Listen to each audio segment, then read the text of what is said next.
আসসালামু আলাইকুম এভরিওয়ান, আমি খাদিজা আমিন আশা। আজকের ভিডিওটা আইএলটিএস রিলেটেড। অনেকেই জিজ্ঞেস করে যে আমরা কোথা থেকে প্র্যাকটিস করব বা কোথা থেকে শুরু করলে ভালো হয়।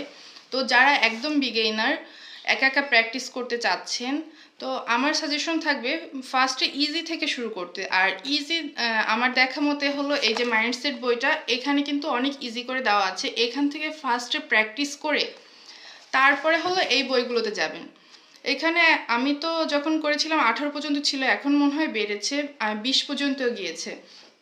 তো এটা আমি 10 থেকে শুরু করেছিলাম। কেউ চাইলে 7-8 থেকেও শুরু করতে পারে বা 1 থেকেও শুরু করতে পারে, যার যার ইচ্ছে মতো।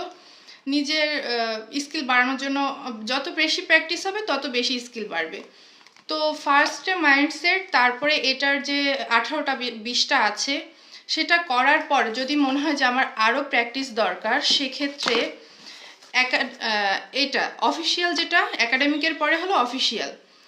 আর যারা একা একা প্র্যাকটিস করবে, আমি একটা জিনিস দেখাই। এই বইটার এই যে 1 থেকে 35 পর্যন্ত যদি কেউ বুঝে পড়তে পারে বা এইটা পড়ে যদি বুঝতে পারে, তার কিন্তু কোথাও পড়ার দরকার নেই। এটার মধ্যে সব কিছু দেওয়া আছে।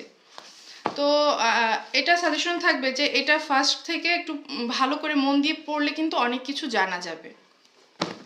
এরপরে এটা করেও যদি মন না ভরে, মনে হয় যে আমি আরও প্র্যাকটিস করব, আমার এগুলো করা শেষ, সেক্ষেত্রে আরও অপশন আছে। Trainer 1, trainer 2। আমি ট্রেনার 1 শেষ করেছিলাম, আমার ট্রেনার 2টা কেনা ছিল। এটার আমার ইউজ করা লাগেনি, তার আগে আমার এক্সামে ডেট পড়ে গিয়েছিল। তো এইগুলো হলো বই। এর মধ্যে থেকে প্র্যাকটিস করলে আসলে প্র্যাকটিসটা নিজের উপরে। অবশ্যই নিজের ভুলগুলো, আমি আগের ভিডিওতে বলেছি যে ভুল অ্যানালাইজ করতে হবে। যে আমি জাস্ট করে গেলাম কোনো লাভ হবে না যদি নিজের ভুলগুলো অ্যানালাইজ না করা যায়।